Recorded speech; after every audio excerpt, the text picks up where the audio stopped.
Tale chapter 337, The Golden Plains. I'm just gonna come out and say this. I did not like this chapter. This was a disappointing end towards this arc.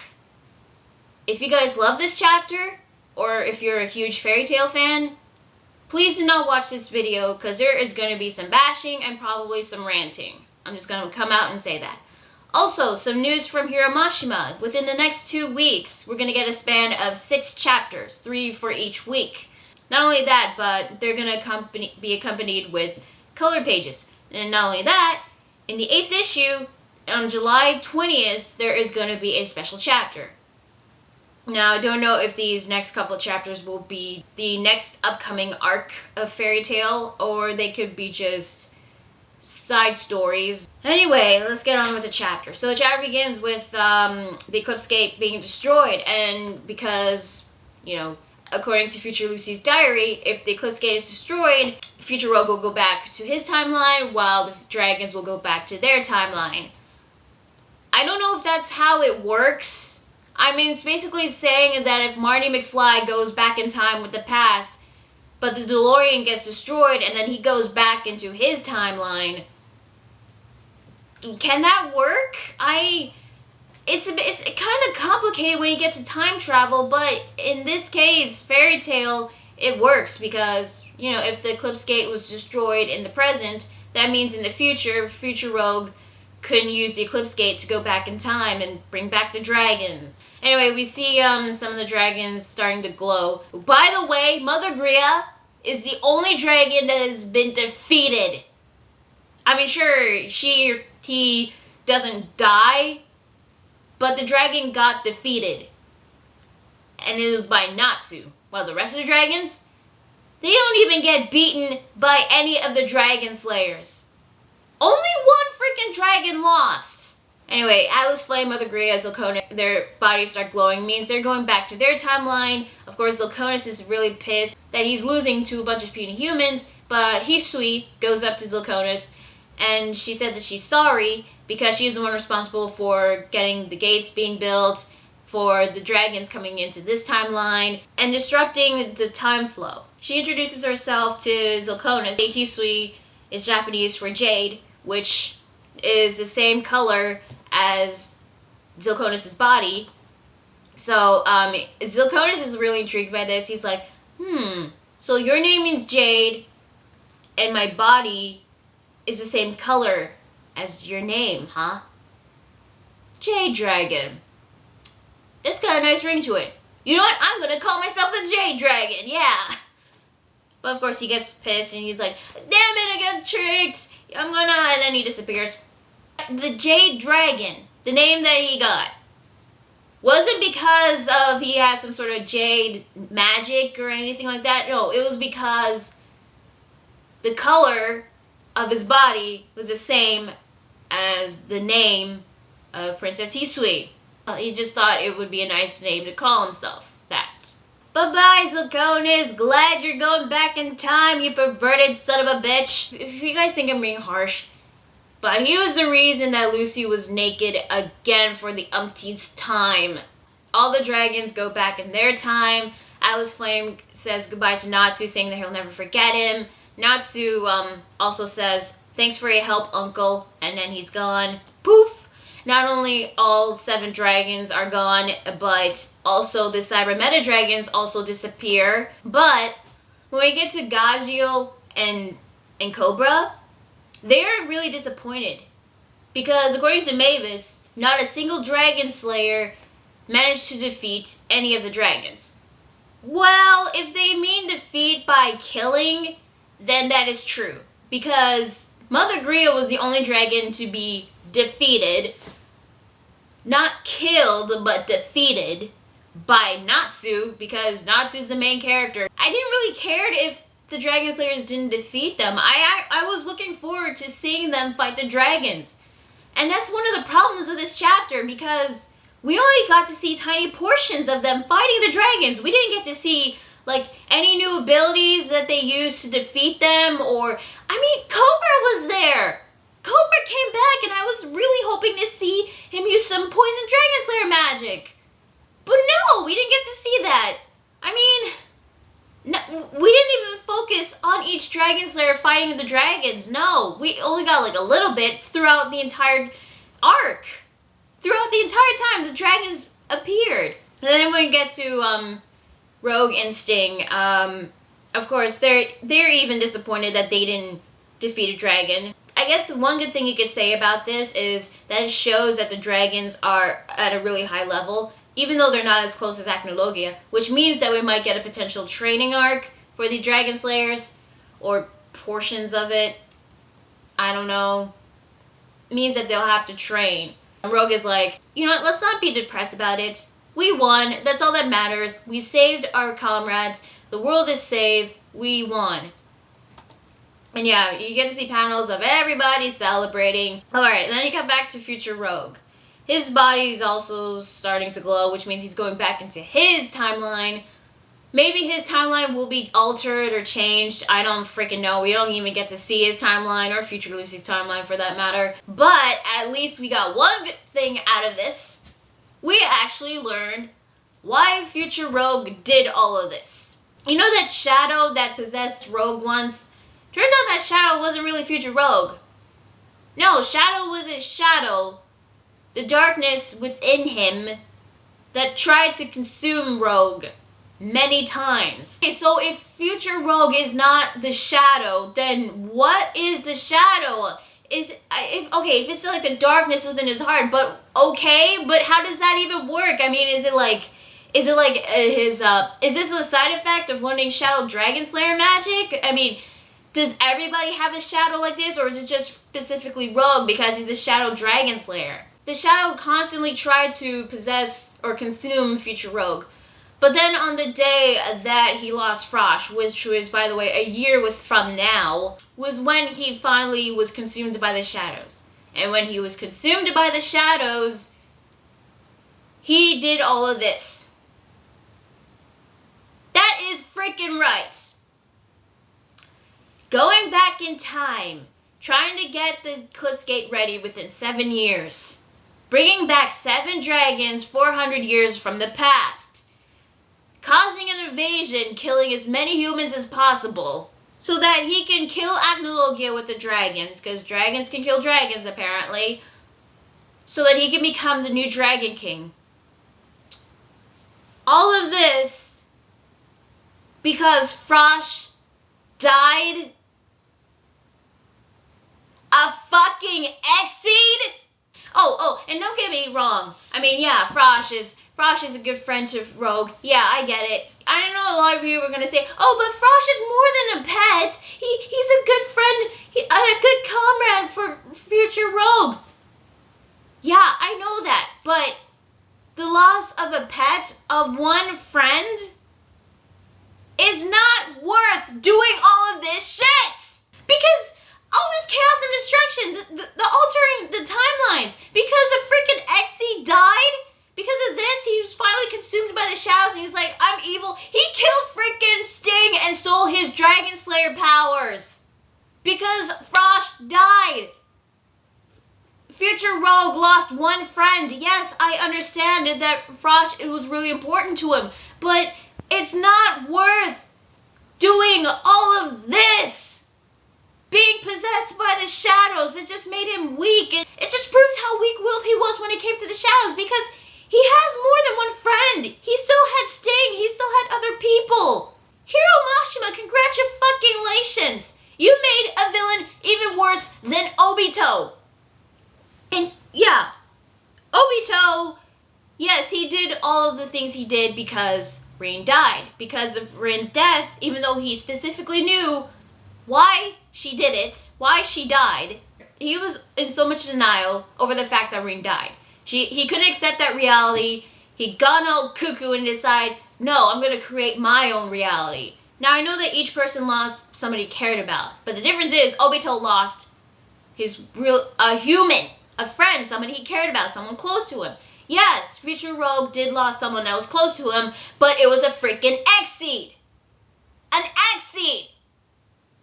It's like losing your pet cat.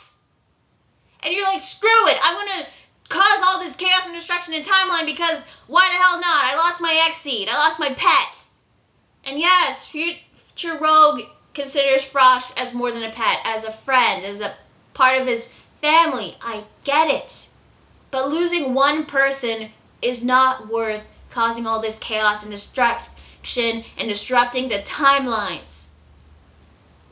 So yeah. Congratulations, Hiroshima. You made a villain worse than Obito. Because that was his intentions. That was why he did all of this. Because Frosch died.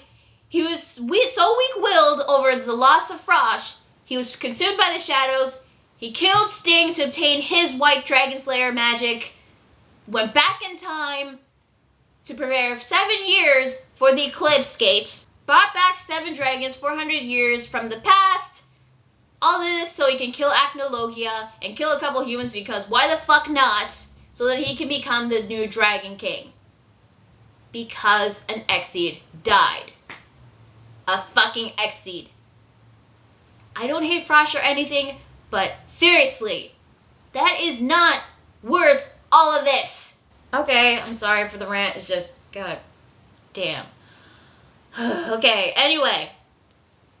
Before Future Rogue goes back to his timeline, he tells Natsu to tell his past self to protect Frosch within a year's time, or else Frosch will be killed. We don't know how Frosch died or why he died. It's just that we know that he's gonna die within a year, which probably foreshadows something of what's to come. We might get into a time skip. I don't know like how many more arcs we got with this, but maybe it was Acnologia or something. I don't freaking know. Anyway, Future Rogue is now gone. We cut back to Future Lucy. Apparently she's also glowing because, you know, she's not from that timeline. She disappears. Oh, and by the way, one panel of her naked again. Yes, that's what we need. More naked Lucy. Anyway, she goes back in this plain or something. It's this grassy field she's in. Apparently she's okay. But even though she died, and not only that, but she has her arm back. So, what? Okay. Actually, I think I get it. Because, you know, when she was, like, conscious, she runs into Natsu and Happy. She starts tearing up. She's all happy because she sees her Fairy Tail Guild members, which, by the way, I'm assuming she really did die. And I guess she did go back to her timeline, but she ended up in the afterlife, or heaven. Like, her version of heaven, and she sees all the Fairy Tail members there. Natsu, Happy, everybody else. So, like, what? In Future Lucy's timeline, everybody in Fairy Tail died, and now they're in this grassy field or something. It's not really explained, because I'm assuming that this is the afterlife. I mean, it would be complete bullshit that you don't even kill the future self of a main protagonist. Future Lucy's diary disappears, and all of a sudden she starts crying for some reason, okay? So she goes up behind Natsu and hugs him, and then you got like this text saying that you don't need a reason to cry, all you need is to feel the warmth that dwells in your chest, and that is it! Dragons are gone, Future Rogue is gone, Future Lucy's probably in the afterlife or something, I don't know. Everybody's celebrating, everybody won, no casualties. Unless you count Ultear, but we don't know that for sure. That is basically where the chapter ends. So yeah. Fairy Tail chapter 337. I was really disappointed with this chapter. I really was. I had so much high hopes for this next arc. This time travel arc. Because, I mean, after the Grand Magic Games, the Grand Magic Games sucked. I mean, you guys already know how I felt about it. Here, I thought we were gonna get something really good, which I thought we did. We were getting something good. I mean, 7 freaking dragons. Okay, we were expecting 10,000, but it was 7 instead, but whatever. At least we had some dragons. There was some chaos going on, but there were no casualties. Oh wait, I'm sorry. We did have casualties, but thanks to a convenient plot device, everything is okay. I'm still a bit disappointed, yes, with the whole Ultear thing, going back in time using lost ages, back in time for 1 minute, and because of that 1 minute, everybody was okay. I mean, again, as I said before, it would suck if Gray died, but we had casualties, but because of a plot device, all of that was rewritten. There were no casualties after facing the dragons. The only one I could possibly count was Ultear. Future Lucy, maybe, but she doesn't count because she's from the future. It doesn't really affect present Lucy whatsoever. But then again, we don't even know if Ultear is still alive or she's dead now. I mean, she could be dead, she could not be. We don't even know. We don't even get to see her. Hell, I don't think anybody will know the sacrifice that she made if she does die. But I swear to freaking God, if not even like one person died within an arc within a war that they're fighting against dragons. And I know your people are like, I'm glad everybody survived. It's better to have interesting characters than having none whatsoever. It's better to have their deaths being important instead of having pointless deaths whatsoever. Okay, yeah, it's true. It's best to have important deaths that probably are important to the plots. But the thing is, they are fighting to the death with 7 dragons. So everybody's expecting casualties. A sense of danger. We had that, but it was all wiped away. It was totally retconned by that plot device. Everybody was okay now, minus Ultear, because we don't even know if she's alive or not. Against 7 freaking dragons! 7 dragons! Everybody came out okay! That is bullshit! You're expecting casualties, a sense of danger between both sides in a war with dragons. Say what you will about the 4th grade Shinobi War, at least we got some deaths in that war. Here, none. I'm not counting Ultear because we don't know if she's officially dead or not. We didn't even get to focus on some of the Dragon Slayers fighting the dragons. We only got like tiny portions. This arc was rushed. Future Rogue was defeated so easily, and she only fought Natsu twice. The second time he was defeated like that. And his intentions, why he did all of this, because he was consumed by shadows, because over the loss of Frosch, his X-Seed. Disappointing. I had such high hopes for this arc. I really did. Especially when dragons were supposed to appear. But no. It was disappointing. I was dissatisfied with it. I mean, there were some good moments, yeah. I mean, in this chapter, I guess one good thing is that they know, the Dragon Slayers know that they're not strong enough to defeat dragons. Unless you count Mother Gria, but anyway, that might hint of a potential future training arc or something, knowing that they'll probably have to get stronger. That's one good thing. Another good thing is, I guess, with the Natsu-Lucy moment, I don't really care that much with the pairings, honestly, but yeah, Natsu and Lucy did have some good moments between these two. Whatever, something for the fairy tale fans. Acnologia didn't even appear. I mean, it was said that Acnologia was supposed to show up and you know, cause all of this shit to happen, but no, he didn't even appear, not even once. But this does foreshadow of a possible time skip within a year. Then again, because, you know, Frosch died within a year, we don't even know, like, how or why. I guess Hiromashima wanted to rush this so he can move on. I mean, honestly, I know he has other work, but if he wants to finish this, finish Fairy Tail, finish these arcs, at least put some effort to make them good. Make the chapters good for the Fairy Tail fans so that they can be satisfied with something at least. If you're gonna not just rush it because he wants to move on. I mean, yeah, we all want to move on, but you have to at least put some effort in your chapters, put some good stuff in it. Also, another thing I have to point out.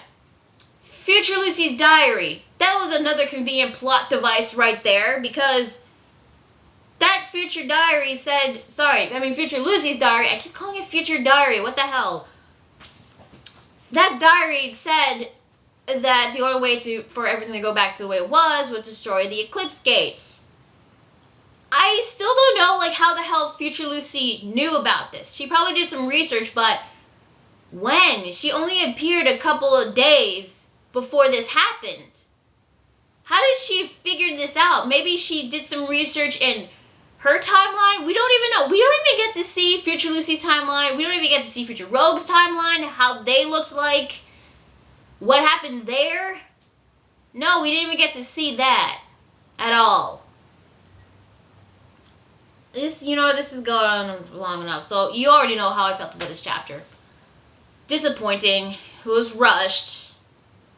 No casualties whatsoever. Only that everything... Oh yeah, a couple of buildings were destroyed. Ultear may or may not be dead. I can't even count her because we don't even know.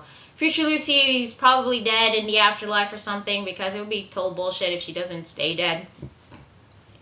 She's Future Lucy, okay? It's not going to affect present Lucy whatsoever. So the next 3 chapters are going to come out next week. 338 is going to be called The Great Dance Tournament. So yeah, this is definitely going to be a side story, that or continuation of arc with a dance celebration. Whoop they freaking do! 339 is going to be called the Starfrost Essence, probably the next arc or something, not sure, but chapter 340 is going to be called Gift. I had such high hopes with this, and it was all wiped away because of all the outcomes. The 2 convenient plot devices, portions of the fight weren't shown. They were rushed. Future Rogue, the villain of this arc, his intentions were not good. His intentions were completely worse than Obito's, honestly. You made a character worse than Obito, Hiro Mashima. Wow.